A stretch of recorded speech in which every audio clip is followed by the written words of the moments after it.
welcome to the start of a special news series on GNAT-TV's News Project. My name is Andrew McKeever, the news director at GNAT-TV's News Project. It's a pleasure to have you with us today on Friday, September 29th, and also a great pleasure to be joined here in our studio by Dr. Anya van Berckelaer. Did I get that right? You did. Oh, Thank okay. Or Dr. Van, as everyone seems to know her as. So, Dr. Van, thank you very much for making the time to be with us today. We wanted to start off a new series about health and wellness here, and you, of course, are the perfect person to get us started here on this one. You know, we've come out of 3.5 or so kind of difficult years with the COVID pandemic. I know most of us are hoping that that is firmly in the rearview mirror. Every now and then I find out that, well, maybe not.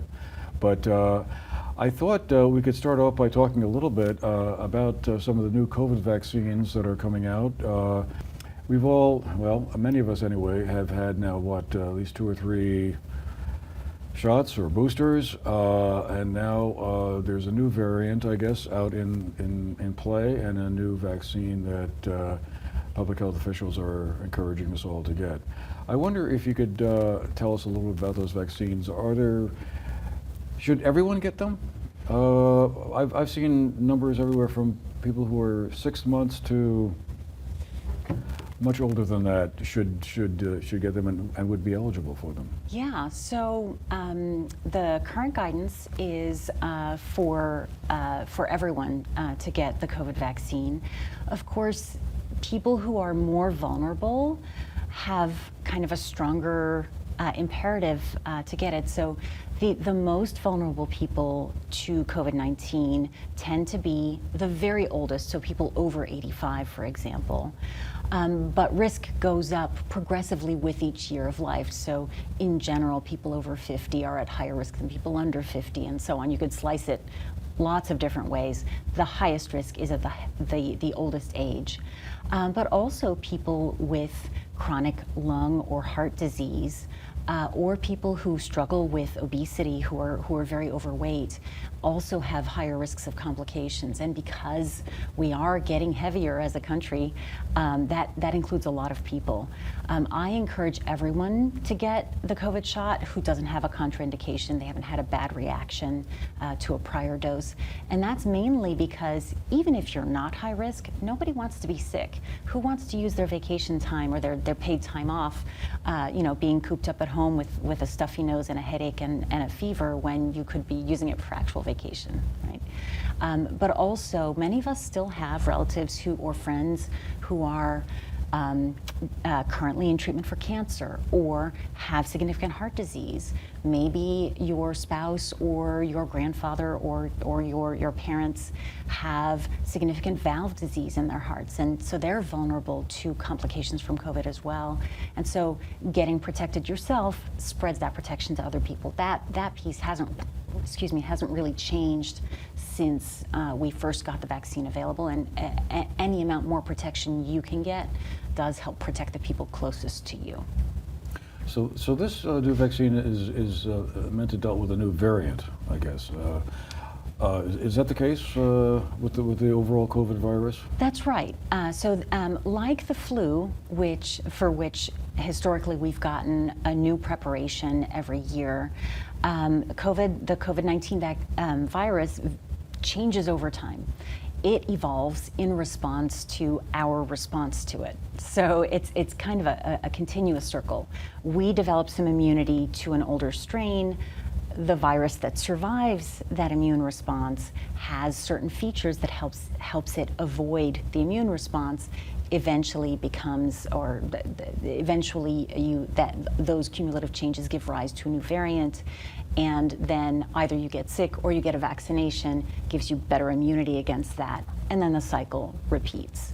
So this is a very common scenario in healthcare, where we're constantly, you know, working to keep up with the evolution of the pathogen, the bacterium or the virus that can cause the disease. So current circulating strains have evolved even since this new vaccine was developed. There's always some delay introduced by manufacturing and testing and so on. So is it a perfect match for what's circulating today? Probably not. You might actually be exposed to a variant that's a pretty close match to this vaccine, or you might be exposed to something newer. Nonetheless, what this new vaccine offers is better protection against the Omicron variants, which weren't as well covered by the older doses, and that's the reason we're recommending vaccination with this new version of the vaccine, the 2023-24 season version, because it offers a closer match to current circulating strains, even if it's not a perfect exact match. So are we looking at a situation where basically getting a COVID vaccine is going to be sort of an annual event, pretty much like getting a flu shot is for most people at this point? You know, the virus is going to keep on mutating and mutating and mutating every year, and to avoid the scenario described earlier about being sick at home for a week and you know, using up your sick time that way, this is just going to be something we're going to wind up doing. You know, we haven't had any definitive guidance on this being an annual process, but I do anticipate, based on what we've seen so far, that that's likely to happen. If not every year, then maybe every couple of years. I think much will depend on how the virus evolves and how the population immunity evolves, and that only time will tell. Yeah, we've been hearing a little bit about an uptick in some cases. I mean, a few months ago, it seemed like, okay, the worst is over, the COVID genie is back in the bottle, and normal life can resume again. And then we started hearing about more cases, and I know personally, I seem like I've run into more people in the last couple of months that have had COVID than I remember hearing about in 2020, 2021, and the years around then.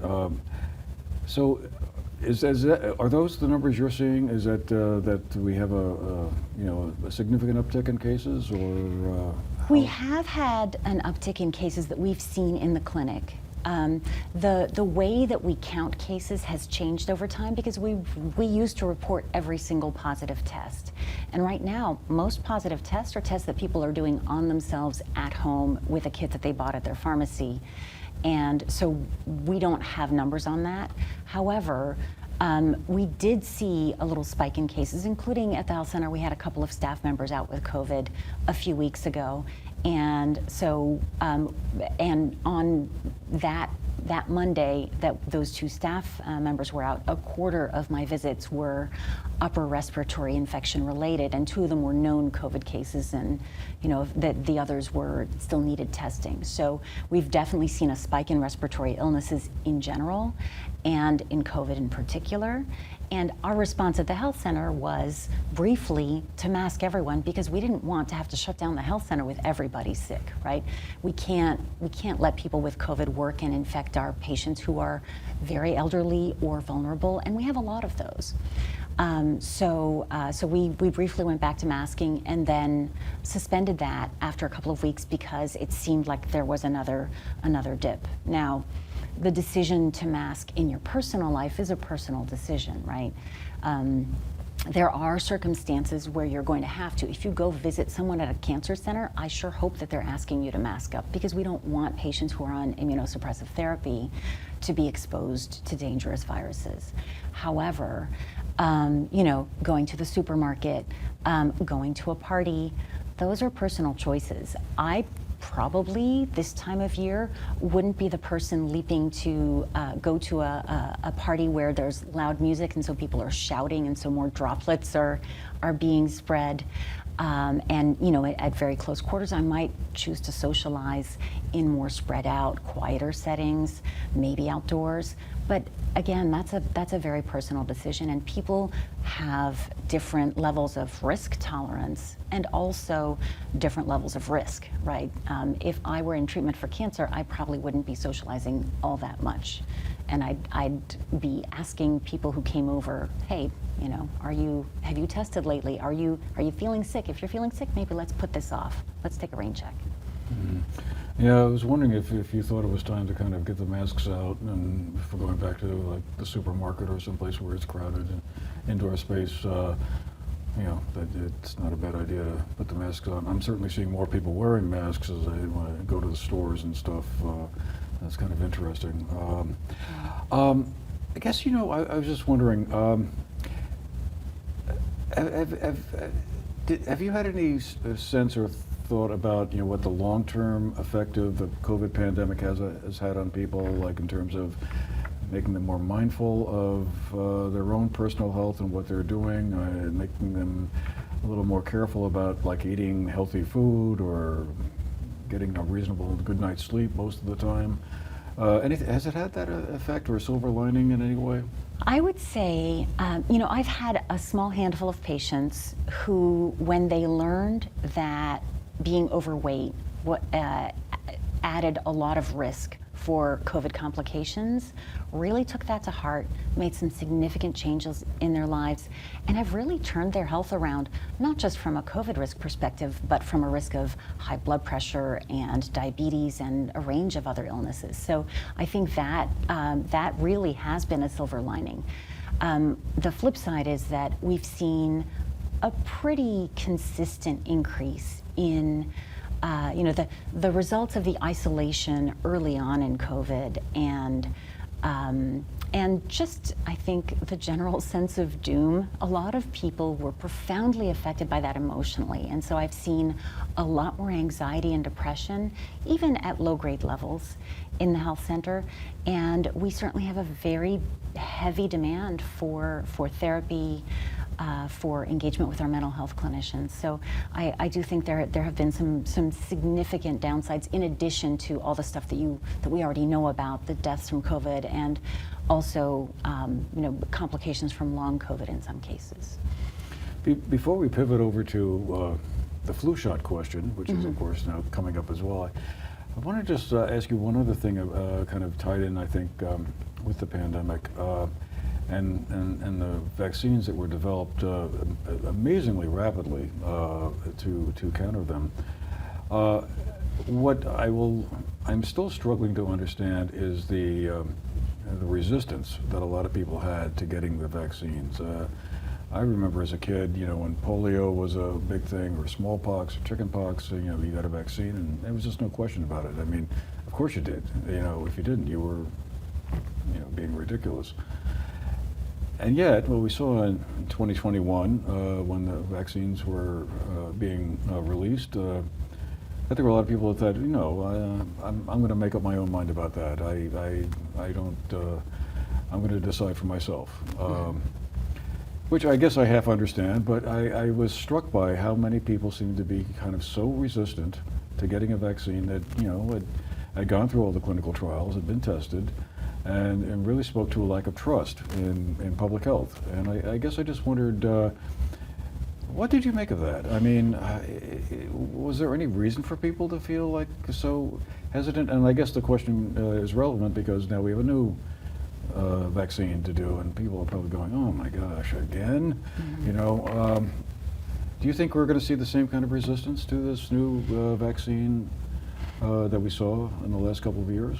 I don't know. I do think that there has been a lot of resistance to the COVID vaccine, even among people who otherwise are generally accepting my recommendation for a flu shot or a tetanus booster or a pneumonia shot, for example.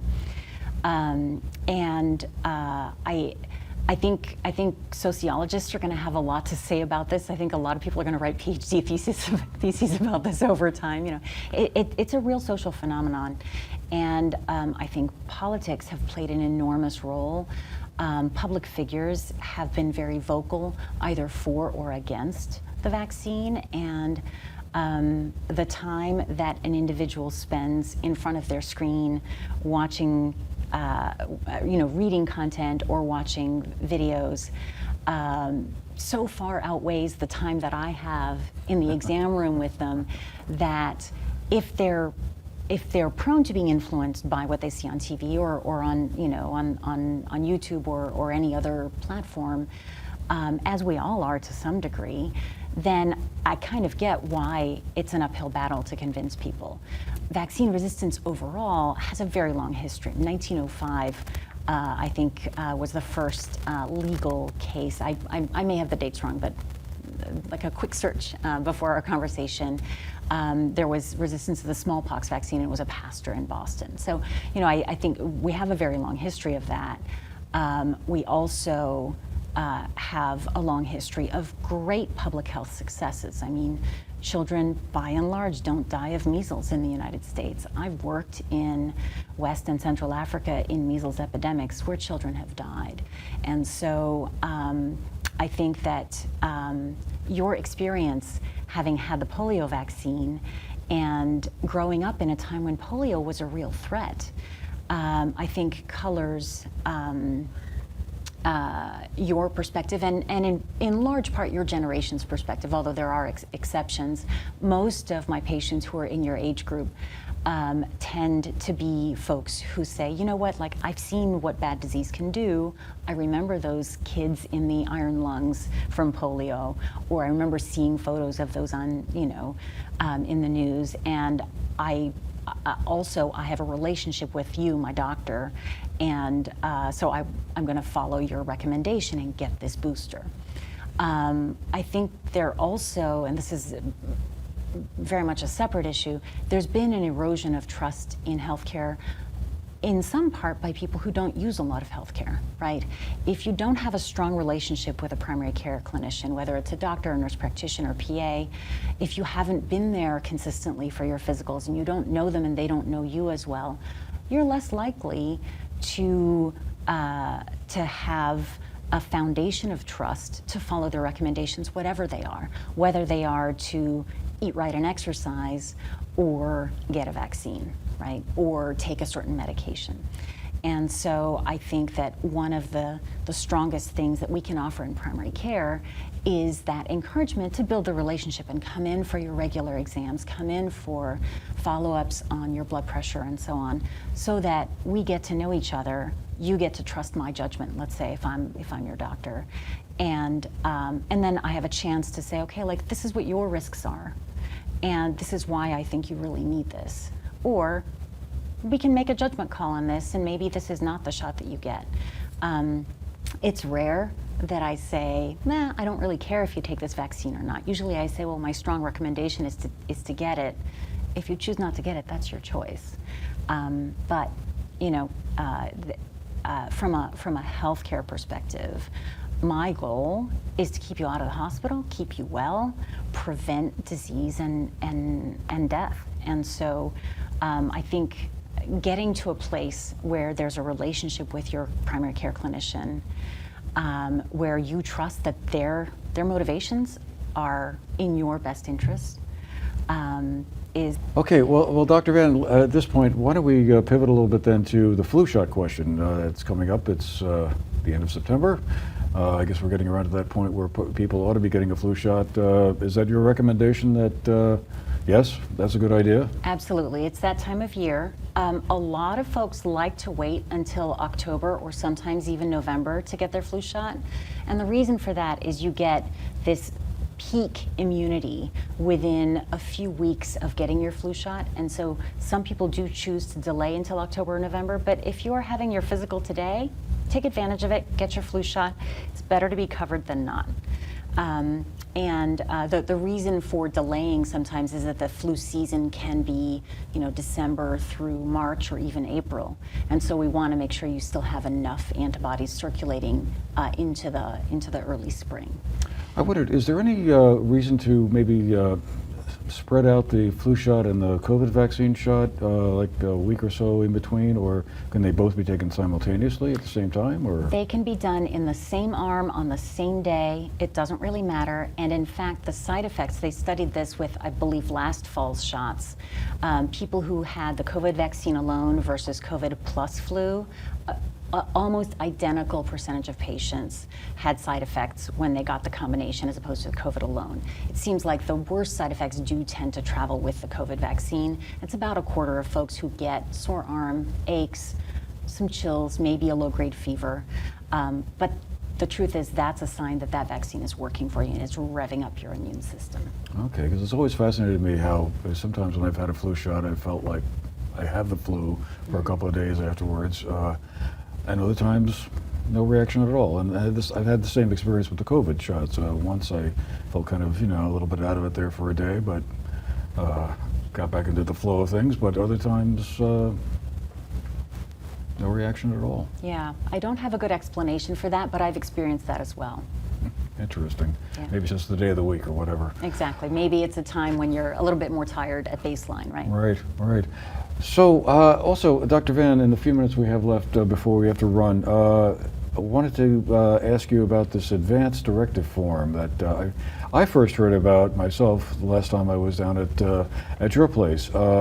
This is a form that I guess everyone ought to have filled out in case something happens.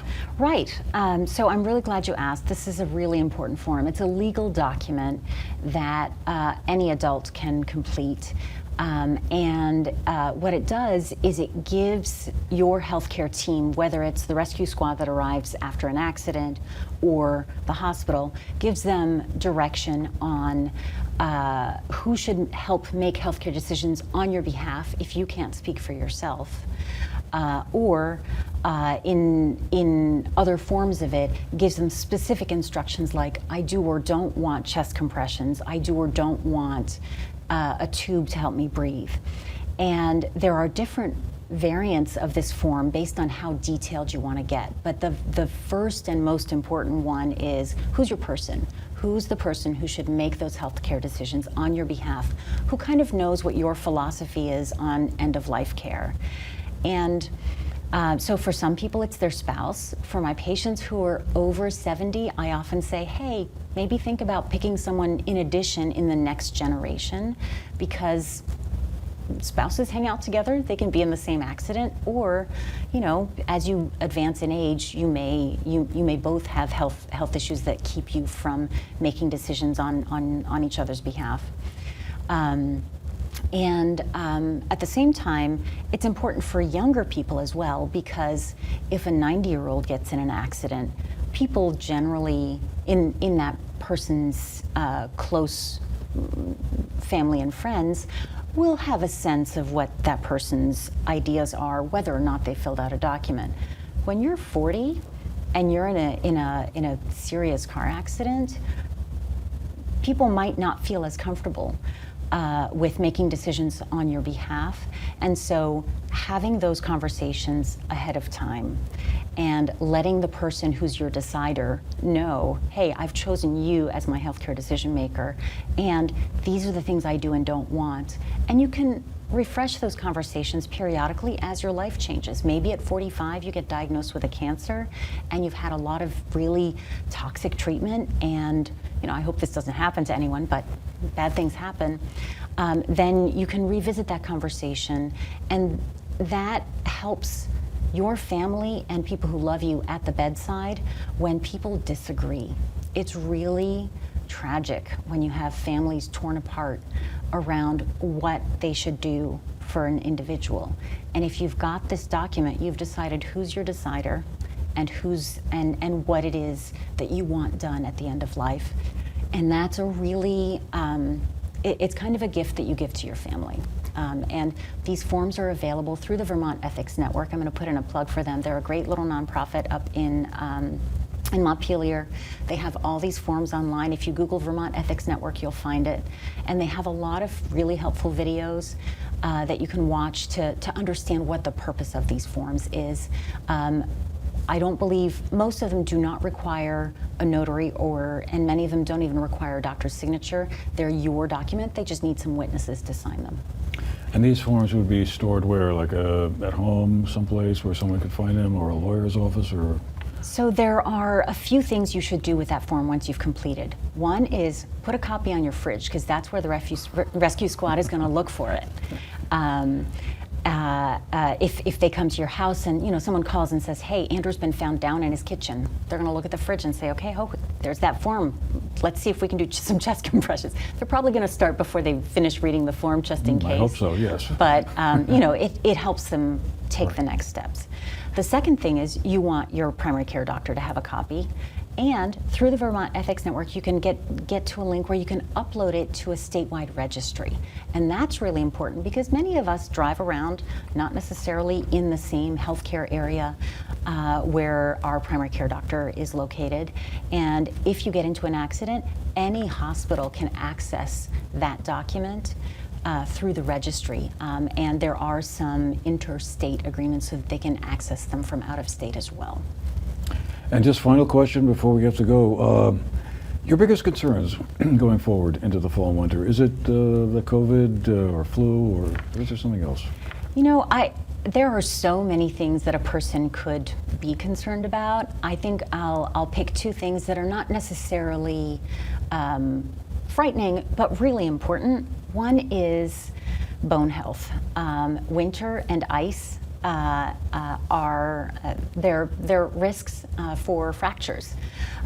So I think it's really important to make sure that if you're over 65 and a woman, you've had a DEXA scan, a bone density test, and that everyone should be getting about 1,200 milligrams of calcium in their diet or with supplements, and about 800 units of vitamin D. And doing some weight-bearing exercise. So that's just a very quick plug for kind of bone health, bone density.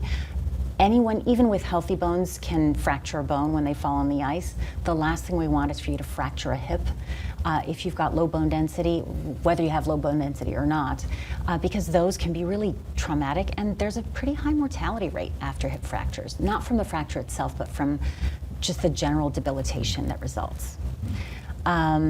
And the second thing is isolation. The winter months are times when we're less social often. We're spending less time outdoors. We tend to be a little bit less physically active as well. And so I would like to put in a plug for folks who tend to kind of withdraw onto the sofa in the winter to find some activity that engages them socially, whether it's physical activity or if physical activity isn't in the cards for you because you've got some serious mobility issues, maybe say, join a group of friends for cards once a month. Make some plans. Consider volunteering at the library. Consider volunteering with Meals on Wheels. Maybe join a gym, or join to tie back into the bone health thing, join a bone density. I'm momentarily forgetting the name of the groups now. The Bone Builders or whatever? Yes, Bone Builders group. There's one at the Arlington Common. They have them in pretty much, many of the rescue squads run them. So join a Bone Builders group, get together with your friends, maybe not at loud parties where people are yelling and spreading diseases, but keep active, keep connected, because seasonal shifts in mood are really tough on people, and they're not good for your health. The more you withdraw, the less physically active you are, and so we want to flip that around and keep you happy and healthy. Absolutely. Well, Dr. Van, thank you again very much for your time today, making the time out of what I know is a very busy schedule to share your thinking on all these subjects with us. Really important to hear, I think, for many folks, myself included. And thanks to all of you who have been with us today. Hope you found the program interesting. And have a great day. We'll see you again the next time. Thank you very much for being with us.